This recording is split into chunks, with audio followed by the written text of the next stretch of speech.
بسم اللہ الرحمن الرحیم. In the name of Allah, the Beneficent, the Merciful. احادیث میں صدقے کی بہت زیادہ اہمیت بیان ہوئی ہے، اور رسول خدا صلی اللہ علیہ وآلہ وسلم اور ائمہ اہل بیت علیہ السلام غریب، مسکین اور بے سہارا لوگوں کو صدقہ دیا کرتے تھے۔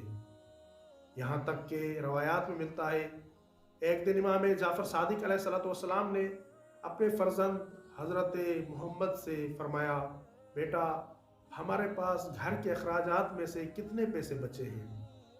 محمد نے عرض کیا، بابا جان ہمارے پاس صرف 40 دینار موجود ہیں۔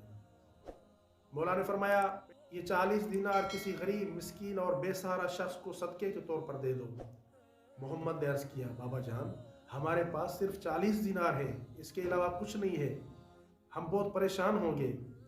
تب مولا صادق عالم محمد علیہ السلام نے فرمایا، یہ رقم تم صدقہ دے دو، اللہ تعالیٰ تمہیں ضرور اجر عطا فرمائے گا۔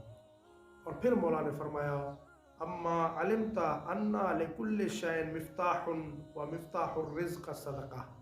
مولا نے فرمایا کہ ہر چیز کی ایک چابی ہوتی ہے اور رزق کی چابی صدقہ ہے، اس لیے تم جاؤ اور جا کر یہ 40 دینار بطور صدقہ دے دو۔ امام علیہ السلام کے فرزند گئے اور جا کر وہ 40 دینار انہوں نے کسی فقیر کے حوالے کر دیے۔ اس واقعے کو ابھی 10 دن ہی نہیں گزرے تھے کہ امام علیہ السلام کو 4000 دینار عطا کیے گئے۔ امام علیہ السلام نے اپنے فرزند کو اپنے پاس بلایا اور بلا کر کہا کہ بیٹا ہم نے اللہ کی راہ میں صرف 40 دینار دیے تھے اور اللہ تعالیٰ نے ہمیں 4000 دینار عطا کیے ہیں۔ اس لیے عزیزان محترم، غریب، مسکین اور بے سہارا لوگوں کا خیال رکھیں اور انہیں صدقہ ضرور دیا کریں کہ اس کا بہت زیادہ اجر و ثواب ہے۔